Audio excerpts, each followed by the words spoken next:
আসসালামু আলাইকুম। আজকে আমরা সপ্তম অধ্যায়ের লেকচার 2 নিয়ে আলোচনা করব, যেখানে আমরা ছোট্ট একটা টপিক রাসায়নিক বিক্রিয়ার দিক, যেখান থেকে মূলত হচ্ছে তোমার জ্ঞানমূলক ও অনুধাবনমূলক প্রশ্নগুলো আসে এবং এমসিকিউ তো চলে আসে। তো এইটা আমরা আজকে কভার করব। খুবই ছোট্ট একটা লেকচার, তবে খুবই ইম্পর্ট্যান্ট। তোমাদের 1 2 3 মার্কস পর্যন্ত তোমরা কমন পেতে পারো পরীক্ষায়। তো শুরুতে আসো রাসায়নিক বিক্রিয়ার শ্রেণী বিভাগ, মানে রাসায়নিক বিক্রিয়াগুলোকে কতভাবে সাজানো যায়। রাসায়নিক বিক্রিয়াগুলোকে 3 ভাবে সাজানো যায়, যার একটা ভাগ আজকে পড়বো, যেটা হচ্ছে রাসায়নিক বিক্রিয়ার দিক। আর বাকি 2টা পার্ট যেটা আছে, আহ, রাসায়নিক বিক্রিয়ার তাপের পরিবর্তন আর হচ্ছে ইলেকট্রনের স্থানান্তর বা হচ্ছে জারণ বিজারণ, এটা হচ্ছে আমরা নেক্সটে পড়বো। তো আজকে রাসায়নিক বিক্রিয়ার দিক নিয়ে আমরা হচ্ছে বিস্তারিত আলোচনা করব। তো রাসায়নিক বিক্রিয়ার দিকের উপর ভিত্তি করেও কি করা যায়, রাসায়নিক বিক্রিয়াগুলোকে আবার 2 ভাগে ভাগ করা যায়। ঠিক আছে, যেটা হচ্ছে একটা একমুখী আর একটা হচ্ছে উভমুখী। মানে একটা হচ্ছে একমুখী বিক্রিয়া হইতে পারে আর উভমুখী বিক্রিয়া হইতে পারে। এটা কিসের ভিত্তিতে? রাসায়নিক বিক্রিয়ার দিকের উপর ভিত্তি করে। আচ্ছা, তো আমি একটু কিছু বেসিক তোমাকে বলি যে একটা বিক্রিয়া কি রকম হইতে পারে। ওকে, ধরো একটা বিক্রিয়া যখন আমরা লিখি যে ধরো এ প্লাস বি, এখান থেকে আমরা হচ্ছে সি প্লাস হচ্ছে ডি পাইছি। আমরা জাস্ট একটু বেসিক দেখি। তো এ প্লাস বি থেকে আমরা সি প্লাস ডি পাইছি। আচ্ছা, এই যে এই দিকে যে বিক্রিয়াটা যাচ্ছে, মানে বিক্রিয়ক থেকে উৎপাদ, বিক্রিয়ক তো চেনো, এ আর বি কি? এটা হচ্ছে বিক্রিয়ক। আর সি আর ডি কি? সি আর ডি হচ্ছে উৎপাদ। ওকে, উৎপাদ। তো এই যে বিক্রিয়ক থেকে যে উৎপাদ পাচ্ছি, এইটাকে কি বলা হয়, মানে এটা কোন দিক? এটা কিন্তু হচ্ছে সম্মুখ দিক, মানে হচ্ছে সম্মুখ দিক বা হচ্ছে ফরওয়ার্ড। ওকে, আর হচ্ছে যখন আমরা উৎপাদ থেকে বিক্রিয়ক পাই, যেমন ধরো সি প্লাস ডি মিলিত হয়ে যখন আমরা এ প্লাস বি পাবো, এইটাকে বলা হয় হচ্ছে পশ্চাৎ দিক। পশ্চাৎ দিক, বা এটাকে বলা হয় হচ্ছে ব্যাকওয়ার্ড। ওকে, এতটুক বুঝছো? এতটুক বুঝলেই হচ্ছে যে কারা বিক্রিয়ক কারা উৎপাদ এবং কোনটাকে কোন দিক বলা হয়। সামনে মানে হচ্ছে যদি বাম থেকে ডানে যায় তাহলে সেটা হচ্ছে সম্মুখ দিক, আর যদি ডান থেকে বামে আসে সেটা কি? পশ্চাৎ দিক। এই 2টা কথা মাথায় রাখবা। তো শুরুতে আমরা একমুখী নিয়ে একটু আলোচনা করি যে একমুখী বিক্রিয়া কি। এখানে আমাকে বলছে যে কোনো বিক্রিয়ার সমস্ত বিক্রিয়ক পদার্থ, মানে যতগুলো বিক্রিয়ক আছে সবগুলো যদি উৎপাদে পরিণত হয়, অর্থাৎ বিক্রিয়াটি শুধু সম্মুখ দিকে ঘটতে থাকে, তখন ওই বিক্রিয়াটিকে একমুখী বিক্রিয়া বলে। অর্থাৎ আমরা যদি একটা বিক্রিয়া লিখি, ধরো আমরা একটা বিক্রিয়া লিখলাম যে হচ্ছে H2 প্লাস O2, এখান থেকে পাচ্ছি হলো H2O। এখানে বিক্রিয়ক কারা কারা? H2 আর O2, এরা কি বিক্রিয়ক। এবং এই বিক্রিয়কগুলো পরস্পরের সাথে বিক্রিয়া করে কি উৎপন্ন করছে? H2O, যেটা হচ্ছে উৎপাদ। এবং এবং এই যে এই দিকে হচ্ছে বিক্রিয়ক থেকে উৎপাদ, এই দিকটা কি? এটা হচ্ছে আমাদের সম্মুখ দিক। সম্মুখ দিক। তার মানে কি বলছে যে কোনো বিক্রিয়ার সমস্ত বিক্রিয়ক পদার্থ H2 আর O2, সমস্ত বিক্রিয়ক পদার্থ যদি উৎপাদে পরিণত হয়ে গেছে না, H2 আর O2 পরিণত হয়েছে কিসে? H2O বা হচ্ছে পানিতে। অর্থাৎ বিক্রিয়াটি শুধু সম্মুখ দিকে ঘটতে থাকে। এই যে সম্মুখ দিকে হয়েছে না বিক্রিয়ক থেকে উৎপাদ, এই যে এই দিকে হয়েছে না, এই দিকে হয়েছে না, তাহলে এটাকে কি বলা হবে? একটা একমুখী বিক্রিয়া। কথাটা বুঝছো? আচ্ছা, তাহলে এটার কিছু বৈশিষ্ট্য আমরা দেখি। বৈশিষ্ট্যর একটা হচ্ছে একবার উৎপন্ন পদার্থকে, মানে যে পদার্থটা উৎপন্ন হয়েছে, মানে হচ্ছে H2O যে উৎপন্ন হয়েছে, এটাকে আবার আগের বিক্রিয়কে রূপান্তর করতে তুমি পারবা না। একমুখী একমুখী বিক্রিয়ার ক্ষেত্রে তুমি উৎপাদ থেকে কখনোই আর বিক্রিয়ক পাবা না। মানে তুমি এই যে H2O থেকে আবার এই যে H2 আর O2 ব্যাক পাবা না। মানে যদি একবার পরিণত হয়ে যায় H2O তে, তাহলে ওটা ওই H2Oই থাকবে, ওইটাকে আর তুমি বিক্রিয়ক গুলোতে আবার আনতে পারবে না। মানে H2Oটা ভেঙে তুমি H2 আর O2 পাবা না। অথবা বাস্তবে এটা সম্ভব হয় না, কিছু ক্ষেত্রে তুমি রূপান্তর করতে পারবে না। মানে H2O থেকে এই যে H2O কে ডিকম্পোজ করে, মানে হচ্ছে তোমার হলো ডিকম্পোজ বলতে কি বোঝায়, যাই বুঝাক, মানে ডিকম্পোজ মানে হচ্ছে তুমি যদি এটা ভাঙো, তাহলে আহ, এই যে H2 আর O2 এটা তুমি হচ্ছে পাবা না একমুখীর ক্ষেত্রে। যদি পাইতা H2O থেকে, যদি H2 আর O2 পাইতা, তাহলে কি ওইটা পশ্চাৎ দিকেও সংগঠন হয়ে যেত না, পশ্চাৎ দিকে। তাহলে ওই যে পশ্চাৎ দিকে যদি হয়ে যায় তাহলে এটা কিন্তু হচ্ছে উভমুখী বিক্রিয়া হয়ে যাবে। কিন্তু একমুখীতে শুধু হচ্ছে H2 আর O2 যে বিক্রিয়ক পদার্থগুলো আছে এরা মিলিত হয়ে জাস্ট উৎপাদই পাওয়া যায়, উৎপাদ থেকে আর বিক্রিয়ক তুমি পাবা না, অথবা বাস্তবে হয় না, কারণ অনেক সময় অনেক বেশি শক্তির প্রয়োজন হয়, অনেক বেশি তাপ দিতে হয় বা অনেক চাপ প্রদান করতে হয়, যার কারণে তুমি হচ্ছে এই যে উৎপাদগুলো আছে এই উৎপাদ থেকে আর বিক্রিয়ক পাওয়া যায় না। এটা হচ্ছে একমুখী বিক্রিয়া। এবং আরেকটা জিনিস যেটা তোমরা জেনেই ফেলেছো যে এদেরকে সম্মুখমুখী তীর চিহ্ন দ্বারা প্রকাশ করা হয়। যে কোনো একমুখী বিক্রিয়াকে সম্মুখমুখী মানে হচ্ছে এই যে তীর চিহ্ন, এই যে যেটা দিয়েছি এইটা দ্বারা হচ্ছে প্রকাশ করতে হয়। ওকে, আশা করি বুঝতে পারছি। আমি হয়তো আজাইরা আলাপ পারছি অনেক, মানে অনেকভাবে বোঝানোর ট্রাই করছি, আশা করি বুঝছো। এবং নেক্সট যেটা সেটা আমরা পড়বো হচ্ছে উভমুখী বিক্রিয়া। তো উভমুখী বিক্রিয়া তোমরা হয়তো বুঝে গেছো যে এইটা কি হবে, বিক্রিয়ক থেকে উৎপাদ পাবা এবং সেই উৎপাদগুলো আবার নিজেদের মধ্যে বিক্রিয়া করে বা গলিত হয়ে আবার কি পাবা তুমি, বিক্রিয়ক পাবা। সো এটা হচ্ছে উভমুখী বিক্রিয়া, মানে সম্মুখ দিকেও হবে এবং পশ্চাৎ দিকেও হবে।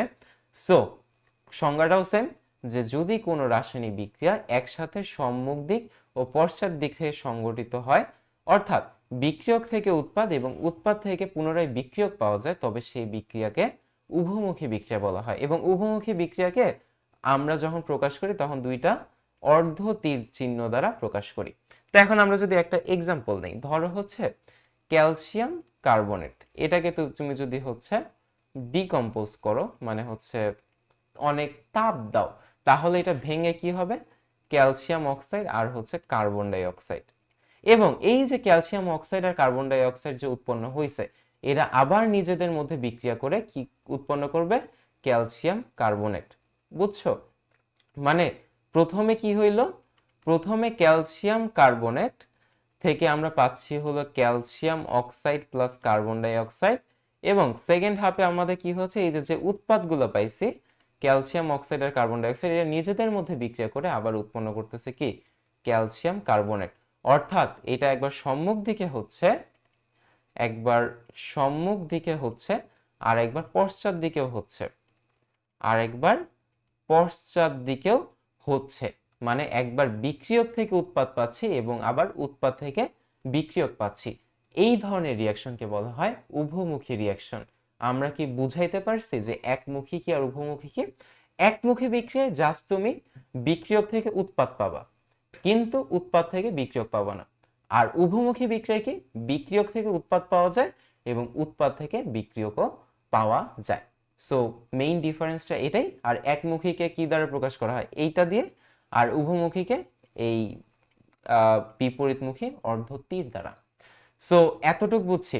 এবার আমার একটা পছন্দের কনসেপ্ট, যে উভমুখী বিক্রিয়া হতে একমুখী বিক্রিয়া। এখন তুমি বলবা যে আচ্ছা তাহলে উভমুখী বিক্রিয়া থেকে একমুখী কিভাবে করব, উভমুখী বিক্রিয়া তো বিক্রিয়ক থেকে উৎপাদ পাওয়া যায়, উৎপাদ থেকেও বিক্রিয়ক পাওয়া যায়, এটাকে তুমি রোধ করবা কিভাবে, কিভাবে থামাবা? মানে হচ্ছে মেইন ফান্ডাটা হচ্ছে যে বিক্রিয়ক থেকে আমরা যে উৎপাদ পেতাম, তাই না, আবার উৎপাদ থেকেও আমরা হচ্ছে বিক্রিয়ক পেতাম।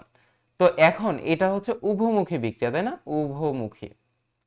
এই উভমুখী বিক্রিয়াকে আমাকে কি করতে বলছে, একমুখী, মানে শুধু বিক্রিয়ক থেকে উৎপাদ পাবো, তাই না, এটা হচ্ছে আমাদের কি একমুখী।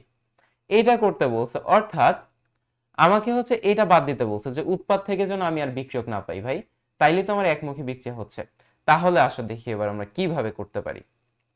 এটা একটা মাত্র ওয়েতে করা যায়, যে যদি উৎপাদে তুমি কোনো গ্যাস পাও, বুঝছো, তাহলে হচ্ছে উভমুখী বিক্রিয়া হতে একমুখী বিক্রিয়া করা যাবে, সেটা আজকে শিখাবো। তো এইখানে খোলা পাত্রে বিক্রিয়ার সংগঠন। তো একটা পাত্র কিরকম হয়, ধরো এটা হচ্ছে একটা পাত্র, এবং খোলা পাত্র বলতে এই যে যে তোমার ক্যাপটা থাকে এই ক্যাপটা হচ্ছে নাই, ধরো হচ্ছে বোতলের মুখ হচ্ছে খোলা। ওকে, মানে যে পাত্রটা নিছে ওইটার পাত্র হচ্ছে খোলা।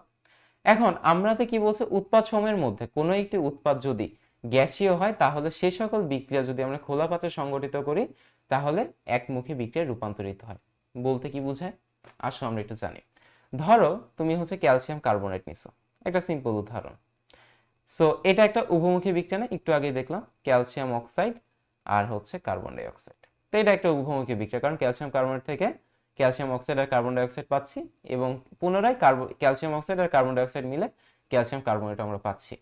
তবে এইখানে দেখো আমরা যদি ভৌত অবস্থা দেখি, তো ভৌত অবস্থা কি, এখানে হচ্ছে এটা সলিড, এটাও সলিড, আর কার্বন ডাই অক্সাইড কি গ্যাস। তো ধরো তুমি এই যে বিক্রিয়াটা করছো এটা একটা হচ্ছে খোলা পাত্রে করছো। খোলা পাত্র মানে হচ্ছে বোতলের ক্যাপটা হচ্ছে খোলা, বা বোতলে কোনো মুখ নাই। তাহলে কি হবে, এই যে গ্যাসটা উড়ে যাবে না? গ্যাসটা কিন্তু উড়ে যাবে। বুঝো তো, মানে তোমার যদি খোলা পাত্র থাকে তাহলে গ্যাস উড়ে যাবে না? গ্যাস তো আর হচ্ছে বন্দি করে রাখা যায় না। সলিড না হয় হচ্ছে নিচে পড়ে থাকবে, মানে হচ্ছে যেহেতু সলিড বলতে কি কঠিন পদার্থ, তাই না? এটা তো নিচে পড়ে থাকবে, বাট গ্যাস তো তুমি আটকায় রাখতে পারবে না খোলা পাত্রে। যদি পাত্রের মুখটা বন্ধ থাকতো তাহলে না তুমি হচ্ছে ওইটা আটকে থাকতো, বাট যেহেতু পাত্রের মুখটা খোলা, এটা কি উড়ে যাবে। তো এই যে কার্বন ডাই অক্সাইডটা উড়ে গেল, উড়ে গেলে কি থাকতেছে, ক্যালসিয়াম কার্বনেট থাকতেছে, আর হচ্ছে ক্যালসিয়াম অক্সাইড থাকতেছে, আর কার্বন ডাই অক্সাইড তো উড়ে গেল। তাহলে কি ক্যালসিয়াম অক্সাইড থেকে আবার ক্যালসিয়াম কার্বনেট পাবা না? কারণ তোমার এখানে পর্যাপ্ত কি আর উৎপাদ নাই, বা কোনো পদার্থ নাই যেটার সাথে সে আবার বিক্রিয়া করবে। মানে ক্যালসিয়াম অক্সাইড আর কার সাথে বিক্রিয়া করে তোমার ক্যালসিয়াম কার্বনেট পাবে? পাবে না। সো কথা হচ্ছে উভমুখী বিক্রিয়া হতে একমুখী বিক্রিয়া কিভাবে করা যায়, যে যদি কোনো গ্যাস থাকে এবং সেইটা সেই বিক্রিয়াটাকে যদি আমরা খোলা পাত্রে যদি সংঘটিত করি তাহলে গ্যাসটা উড়ে যায়, ফলে উৎপাদ নিজেদের মধ্যে আর বিক্রিয়া করতে পারে না, কারণ একটা উৎপাদ তো উড়েই গেল। সো বাকি যে থাকে সে কিন্তু আর একা একা ক্যালসিয়াম কার্বনেট ফর্ম করতে পারবে না। যার কারণে কি হলো, বিক্রিয়াটা একমুখী হয়ে গেল। মানে তুমি শুধু এখন বিক্রিয়ক থেকে উৎপাদে পাইলা, উৎপাদ কিন্তু আর হচ্ছে তোমাকে বিক্রিয়কটা দিতে পারলো না। সো এটা একটা খুব ইন্টারেস্টিং অ্যান্ড খুব ছোট্ট একটা পয়েন্ট, অনেক সময় পরীক্ষায় আসতে পারে। তো এবার লাস্ট যেটা আমরা দেখবো সেটা হচ্ছে উভমুখী বিক্রিয়া ও একমুখী বিক্রিয়ার মধ্যে পার্থক্য। তো প্রথমে আমরা কি করছি, সংজ্ঞা লিখছি। সংজ্ঞা তো বুঝছি, তাই না? সংজ্ঞা তো বুঝছি, এই দুইটা। তারপর হচ্ছে একমুখী বিক্রিয়া কি, একবার উৎপন্ন পদার্থকে আবার আগের বিক্রিয়কে রূপান্তর করা যায় না অথবা বাস্তবে হয় না। আর উভমুখী বিক্রিয়া কি, উৎপাদ আবার বিকারকে কেন, বিক্রিয়কে, বিক্রিয়কে মানে কি উৎপাদ আবার বিক্রিয়কে রূপান্তরিত হতে পারে, তাই না? আর একমুখী বিক্রিয়া কি, বিক্রিয়কে রূপান্তরিত হতে পারে না, বিক্রিয়কে রূপান্তরিত হতে পারে না অথবা বাস্তবে হয় না। আর একমুখে প্রকাশ করা হয় এই যে সম্মুখমুখী তীর দ্বারা, উভমুখীকে প্রকাশ করা হয় এই যে এই দুইটা অর্ধ তীর দ্বারা। আর এখানে এক্সাম্পল দিতে পারো, যে হচ্ছে ধরো H2 প্লাস O2, তোমার হচ্ছে H2O, বা হচ্ছে তুমি বলতে পারো হচ্ছে যে কোনো কিছু, যে জিঙ্ক প্লাস H2SO4, এখানে হচ্ছে জিঙ্ক সালফেট প্লাস H2। তুমি এখানে লিখতে পারো যে calcium carbonate, calcium oxide plus carbon dioxide, অবশ্যই বদ্ধ পাত্রে, না হলে কি হবে, কার্বন ডাই অক্সাইড উড়ে যাবে, আবার কিন্তু এইটা একমুখী বিক্রিয়া হয়ে যাবে। আবার লিখতে পারো যে N2 প্লাস H2, আর হচ্ছে কি হবে NH3। ওকে, সো এই যে দুইটা এক্সাম্পল দিলা এবং এগুলো লিখলা, তাহলে দেখবা তোমাকে 2 মার্কস দিয়ে দিছে। তো এতটুকু তুমি যদি পড়ে থাকো তাহলে তোমার এমসিকিউ কভার হয়ে গেছে, তোমার জ্ঞানমূলক কভার হয়েছে, এবং তোমার অনুধাবনমূলকও কভার হয়েছে। দুইটা অনুধাবনমূলক প্রশ্ন, যে উভমুখী বিক্রিয়া হতে একমুখী কিভাবে করা যায়, আর হচ্ছে উভমুখী বিক্রিয়া ও একমুখী বিক্রিয়ার মধ্যে পার্থক্য। আশা করি বুঝতে পেরেছো। So that's it, thank you so much.